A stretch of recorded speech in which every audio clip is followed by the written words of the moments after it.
Mary, hey, I been teethin a heckle. Mary, have I been putting the teeth into a flax rake. This was a tool for refining flax. This is a tinker's narration.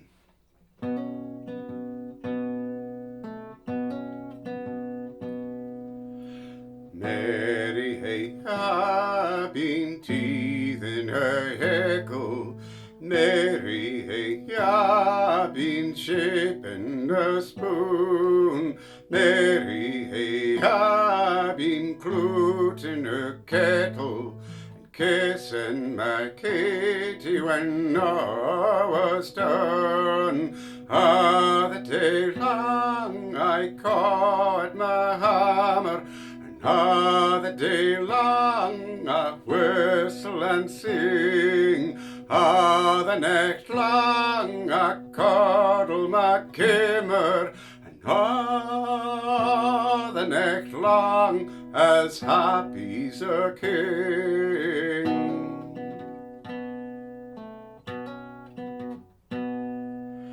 Better in dool, I lickit my winnins. Mary and Bess, they gave her a slave. Blessed be the hour she cooled in her linnens, and blythe be the bird that sings on her grave. Come to my arms, my Katie, and come to my arms and kiss me again. Druken or sober, here's to thee, Katie, and blessed be the day I did it again.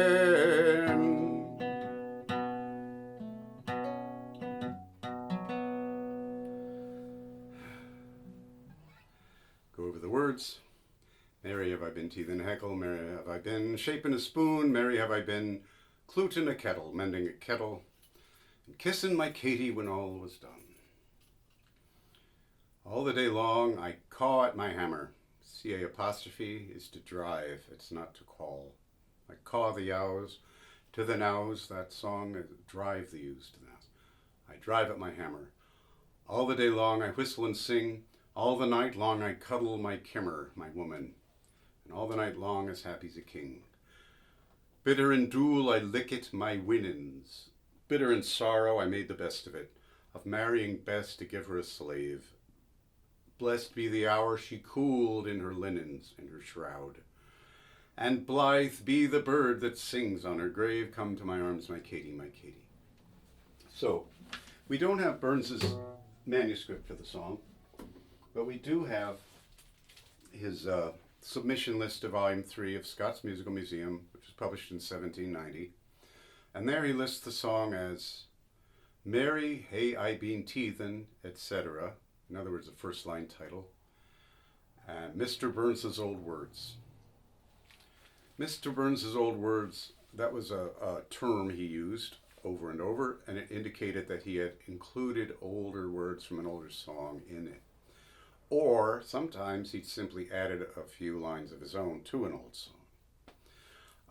In this case, I think he wrote the first three verses. The fourth, come to my arms, my Katie, rhymes again and again. There's nothing really special in the poetry, but the first three, and particularly the second two, the bitter and dool verse is clearly by Burns.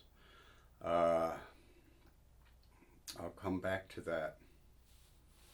I wanted to talk more about how this was published. This is a facsimile edition of the Scott's Musical Museum. Catch Club edition was published by the Glasgow team. Oxford, this is the Oxford edition of the complete works of Robert Burns. Scott's Musical Museum, published in 2018. And there it is, Mary, hey, I been teethin a heckle. Now, there's 8 lines with the score and 8 lines underneath the score. When I was learning this, this says, oh, Mary, hey, I been teethin a heckle. Oh, Mary, hey, I been. Oh, all the long day, and oh, all the long night. Whereas the second stanza doesn't have any of those pickup notes accounted for. curious, is it not? You think, well, why didn't Burns account for the pickup notes? At least that's what I thought. But curiously enough, this says where it says, oh, all the long day, there's a capital on O and on aw, and on O and aw the long night. These O's, I think, are an afterthought. When you look at the source tune, Burns got this from a book called Daniel Dow's Ancient Scots Music. It's a pipe tune called Lord Breadalbine's March. And in there's no pickup note to the tune. In other words, it's not, oh, Mary Hey I Been. It's simply, Mary Hey I Been. It starts on the one, just like Burns's first line title. And all those places where I sort of slid off the pitch that sound like a pipe, spoon, those were made into O's. I think Stephen Clark was the musical editor of the Scots Museum, and he was a lazy son of a bitch, and I think he just added the O's because he didn't understand the tune. That's what I think. So I've taken them out.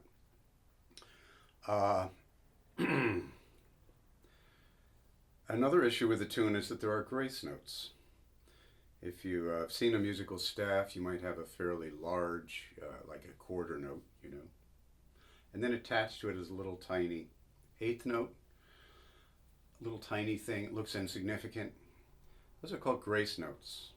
Now, if it comes in below the note, it's supposed to come in more quietly. An eighth note attached to a quarter note takes an eighth of its value. So if it's below, it's like ah, and if it's above, it's ah. All those grace notes you heard me sing, Mary, hey, ha, they were all taken out by the Scots Musical Museum, and they're essential to the spirit of the pipe tune. Those grace notes are melody notes and dynamic markings. So Stephen Clark took out all the grace notes, all the trills, and the fermata from the tune. So this is the first publication of the song as Burns. It's an understandable change to make because you can't actually put a lyric under a grace note because there isn't space for it. There wasn't space in the 18th century, and now in my MuseScore program, which I'm using to make my book, you can't actually put a lyric under a grace note. So I had to take the grace notes out, give them just their value as regular notes, and then put an accent mark above them. But it wasn't, once I saw the issue, it wasn't that hard a problem to solve. You just have to care. You have to give a damn. And I do. So, I've been over the language. I wanted to talk about the poetry in that second verse. There's all these short I sounds. Bitter, in, dool, I lickit, my winnins, linnens, sing. And there are bitter and dool, the hour, the she cooled. Those sounds come back. And then listen to the B alliterations. Bitter and dool, I lickit, my winnins, O marry and Bess, to gie her a slave. Blest be the she cooled in her linnens, and blythe be the bird that sings on her grave. Yeah. There's other Burns touches in the other verses. Caw at my hammer, cuddle my kimmer, kissin my all that stuff. Very Burnsian. So, yeah, I think that last verse is the old words. Burns actually tried to go into the flax dressing business when he was 22.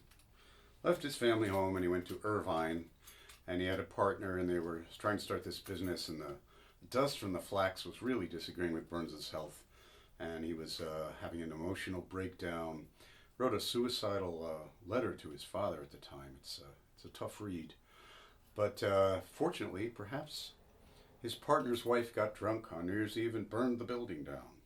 So Burns went back to the farm and found a better direction for his life. So that's the song. Please subscribe to my channel and be well. Thank you.